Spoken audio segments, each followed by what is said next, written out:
So we talked about this before. This is to do with the new modular home rules for basically garden shed out the back for the young generation, the generation that's growing up, the next generation. For people that are in their 20s, that have maybe another 50, 60, 70 years on this planet. So we're going to leave them in a garden shed. As they say, you would own nothing and be happy, as Klaus Schwab famously said. It seems like the Irish government are taking that advice very seriously, because they're pretty much saying to young people, you owe nothing and be happy about it, because that's pretty much what they're saying here to us, the Irish people.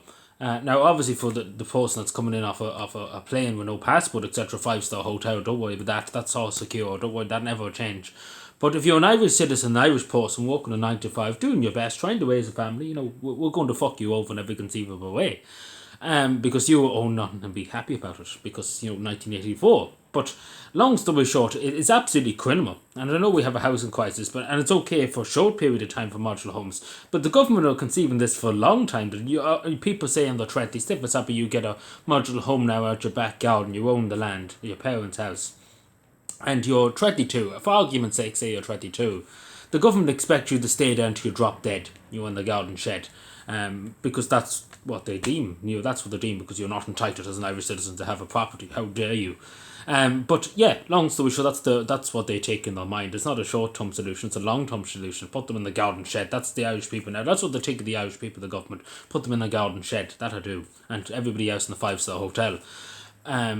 It's absolutely insane. And we've seen people like that killed Ashley Murphy. He had a big house, etc. Never walked a day in his life. Big house, 20 years in the country, never walked a day. And I don't get it how he has a 4-bedroom house. Doesn't make any sense, but logic doesn't proceed this country.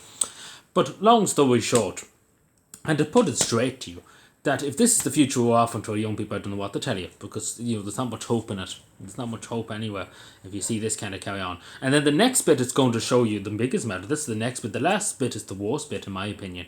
That the government are saying now, and this is the thing, listen to this part, that the government are saying that if you have a few modular homes out the back, right, say for example you're a person with a good few bob around, you could maybe rent them out. Get a few modular homes and rent them out to people for maybe €1,000 a week, for not even a brick and mortar house.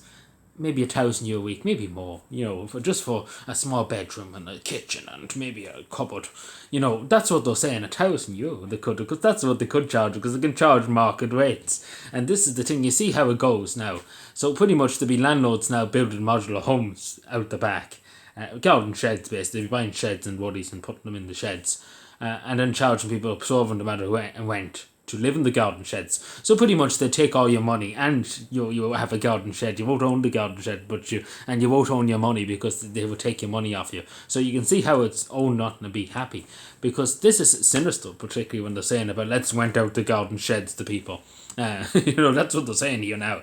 Like, it's absolutely fucking 1984. It's absolutely new, pretty much the World Economic Forum 2.0, you own nothing and be happy. Because if there's never such a thing as own nothing and be happy, it's putting people into garden sheds. Like, you nearly at this stage, you'd be better off putting people in tents, to be totally honest.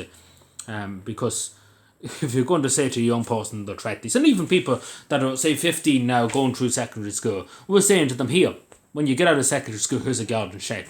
Live in the garden shed there. Spend the next 70, 80 years of your life living in the garden shed. But don't worry, everybody else will be looked after, but you won't be looked after, because you're Irish and you're Paddy and Mary. Because that's simply the truth. But this is the thing. It is a rotten country. It is really, really a rotten country. It's a total rotten country. That this is the carry on that happens in this country. I don't know what we fought for, the Irish War of Independence, etc. If this is the fucking shebang that Irish people have to put up with in 2026 Ireland, like, I don't know what our grandparents must think of us, that this is the state of the country. Because I don't think they would say it was worth it, to be totally honest. I generally don't know, and I generally question to myself, would they say it was worth the sacrifice, it was worth all the bloodshed, it was worth all the effort to secure Irish freedom after 800 years of British occupation? Was it worth the effort to fucking be in this place now at the moment, that your own government is against the people, that your own people that gets the only citizens of the country? I don't think they could even fathom it. Don't even think they could. And thanks be to God, all of them have since gone to a better world, because I generally don't know what they would say, and I generally would be ashamed to hear what they would say about the state of the country if they were alive today. Anyway, let me know what you think. Subscribe for more. Bye.